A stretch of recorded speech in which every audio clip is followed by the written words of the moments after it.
e uma guinada no setor de tecnologia e mobilidade. A Uber teve o primeiro lucro anual desde a abertura de capital da empresa. O primeiro lucro anual marca, abre aspas, um ponto de inflexão na história da companhia. Quem está falando isso é o próprio CEO da empresa. Vamos acompanhar no telão os números do aplicativo de mobilidade que fechou pela primeira vez um balanço anual no azul. Vamos ver, o lucro em 2023 foi de 1 bilhão e 880 milhões de dólares. Se a gente comparar com 2022, o prejuízo foi alto, hein? O prejuízo foi de 9 bilhões e 100 milhões de dólares. Esses dois números que eu destaquei aqui no telão do Business são muito importantes. Primeiro, porque está falando dos usuários mensais ativos. Teve um crescimento aí de 15%. E aumentou aí para 150 milhões. A gente está falando globalmente no mundo todo, né? E de viagens, no ano de 2023, foram feitas 2 milhões e 600 mil viagens, um crescimento também de 24% na Uber. É o fim, até o momento, de um período em que a empresa priorizava muito o crescimento dela ao invés do lucro. É uma lógica aí que permeia muitas empresas do setor de tecnologia. Eu falei do mundo, analisando os números do mundo, e o Brasil, hein? O Brasil, ao longo de 2023, a Uber fez 2 importantes lançamentos por aqui.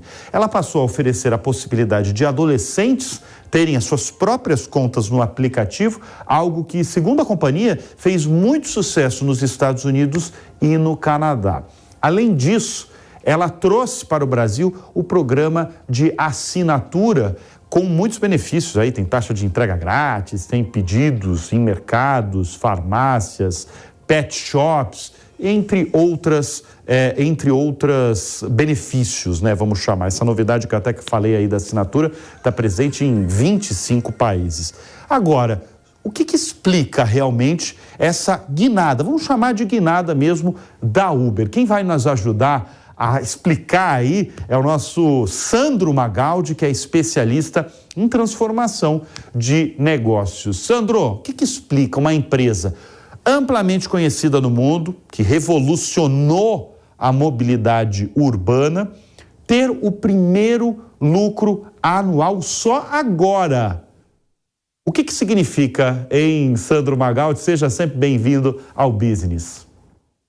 Prazer estar aqui com você, com toda a sua audiência, Bruno. Veja, esse é um processo muito comum em empresas que estão no seu processo de amadurecimento.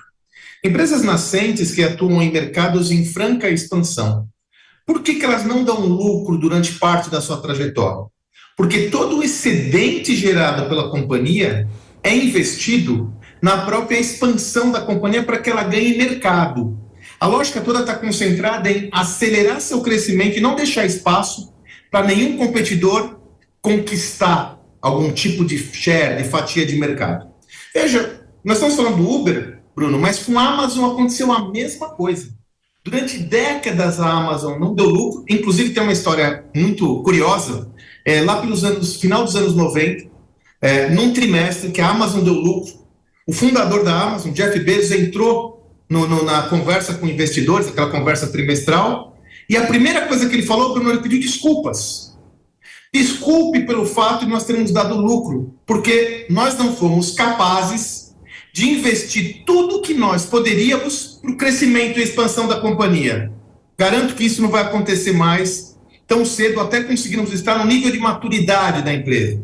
Hoje, já que nós falamos da Amazon, é uma empresa, quarta maior empresa em valor de mercado do mundo, quarta, quinta, é uma empresa altamente lucrativa, porque ela investiu na sua expansão. Então, isso é razoavelmente comum em empresas em processo de expansão. E faz sentido, Bruno, quando essa empresa está num mercado em crescimento e expansão, você mesmo colocou aí o crescimento do número de viagens e clientes ativos mostra isso, onde a lógica é, eu não posso deixar espaço para ninguém. Então, todo o lucro vai ser reinvestido no futuro da companhia. Quando não existe essa possibilidade de expansão, onde nós temos os problemas de organizações que investiram no seu crescimento e acabaram não obtendo essa ascensão, essa evolução na medida desse investimento. Aí você tem realmente alguns problemas com algumas companhias que não conseguem se sustentar nesses mercados. Agora, eu estava mostrando aqui no telão, né, o prejuízo da empresa em 2022 foi de mais de 9 bilhões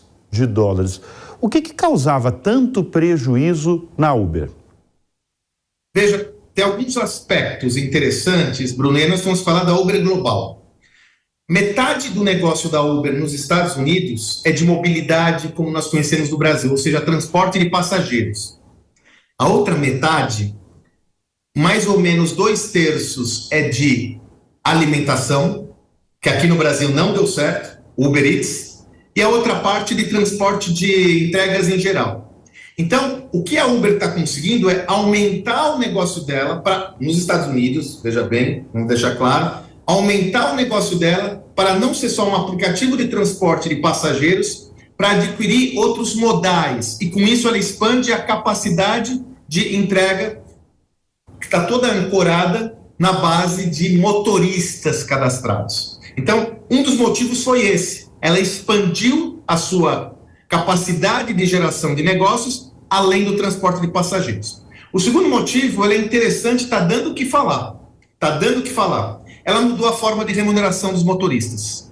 A forma clássica de remuneração dos motoristas, como via de regra os aplicativos usam, inclusive aqui no Brasil, é por meio de um percentual único. Então imagine lá que a corrida deu R$50, o motorista já sabe que X% vai para o bolso dele. Ela mudou essa lógica em 2023. A remuneração acontece por algoritmo. Como funciona?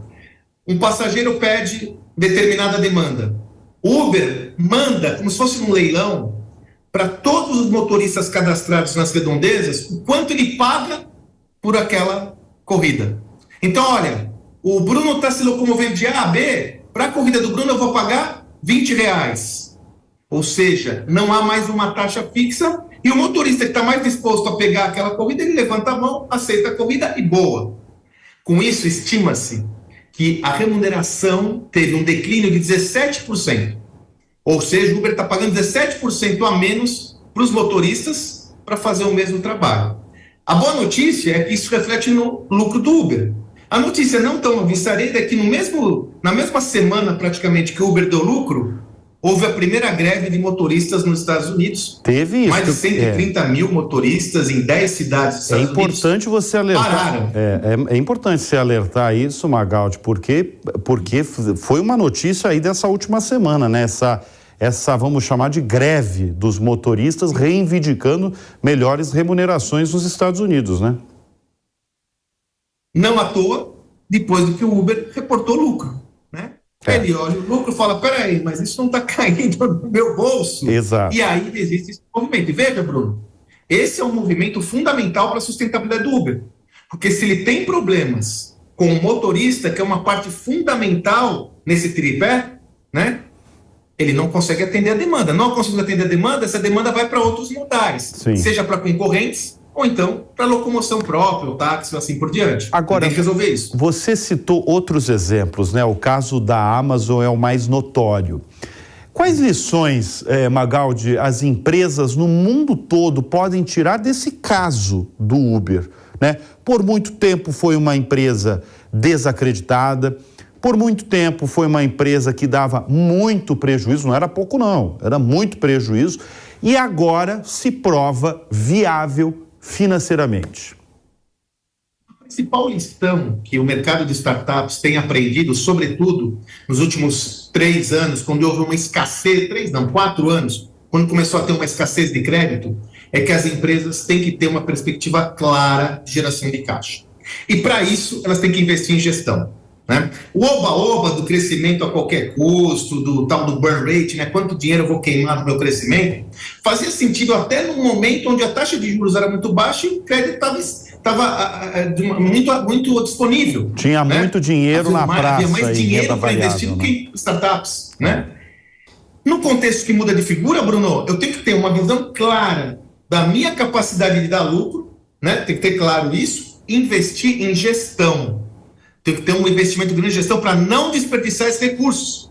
Porque muitas organizações têm tido problemas sérios, startups promissoras, porque estavam alavancadas com crédito e não tiveram uma gestão adequada para usar adequadamente esses investimentos, e o crédito começou a escassear. Quando ele começa a escassear, o que eu faço? Aí há uma depreciação do serviço prestado, algumas empresas acabaram sucumbindo ou sendo vendidas. A grande lição é essa: qual é o meu modelo de geração de receita, como eu vou dar lucro e mais? Eu tenho que investir em gestão. Gestão, inclusive, das antigas, se você quer saber, viu? Das antigas, muito bem, muito bem. Né? Gestão de custo, né? Otimizar os recursos que eu tenho na organização, né? Uma gestão muito orientada à eficiência operacional. Então é aquele binômio, Bruno. Eu tenho que investir no meu crescimento, mas também na minha eficiência operacional. Isso tem que estar equilibrado. Muito bem. Sandro Magaldi, especialista em transformação nas empresas, comentando esse feito do Uber, que destacou aí nos últimos dias um primeiro lucro anual da sua história. Obrigado, Sandro Magaldi. Grande abraço.